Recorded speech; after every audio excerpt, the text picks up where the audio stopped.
राज्य और केंद्र में शक्ति विभाजन। बहुत सारे बच्चे कहते हैं कि राज्यों के पास बहुत सारी शक्ति है, कुछ कहते हैं कि नहीं, केंद्र के पास बहुत सारी शक्ति है। और यहाँ तक कि बहुत सारे बच्चे तो ये कहते हैं सेंट्रल गवर्नमेंट की जो जॉब होती है ना, उनमें बहुत सैलरी मिलती है, और जो स्टेट गवर्नमेंट जॉब प्रोवाइड करती है उसमें सैलरी कम होती है। ठीक है, तो राज्य के पास क्या शक्तियाँ हैं और केंद्र के पास क्या शक्तियाँ हैं, इनको मैं बहुत शॉर्ट में समझा रही हूँ। जीएसटी, शिक्षा, पुलिस, इस सब पर कानून कौन बनाता है, ये राज्य या केंद्र बराबर पूछा जाता है। लेकिन हमारा देश क्या है, हमारा देश एक संघीय शासन व्यवस्था वाला देश है।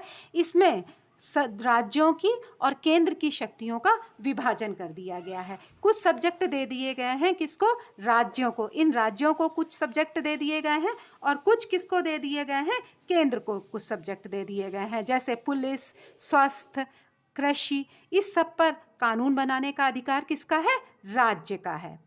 और उसके बाद में आपका आता है रक्षा, विदेश नीति, मुद्रा, इस सब पे कानून बनाने का अधिकार किसका है, सेंटर का है, केंद्र का है। इसके अलावा शिक्षा है, विवाह है, पर्यावरण है, इन पर दोनों ही कानून बना सकते हैं। आपका राज्य भी कानून बना सकता है, आपका संघ भी कानून बना सकता है। इसलिए अगर ये देखा जाए कि राज्य के पास शक्तियां ज़्यादा हैं या केंद्र के पास शक्तियां ज़्यादा हैं, तो दोनों के पास ही बराबर शक्तियां हैं। लेकिन अगर कभी विवादित मामला कोई आ जाता है तो अंतिम निर्णय किसका होगा, अंतिम निर्णय केंद्र का ही मान्य होगा। ठीक है, तो भारत संतुलन से चलता है। राज्यों की शक्तियां और केंद्र की शक्तियां जब आपस में जुड़ती हैं तभी ये पूरा देश चलता है, और केंद्र और राज्य की भूमिका, दोनों की भूमिका महत्वपूर्ण है।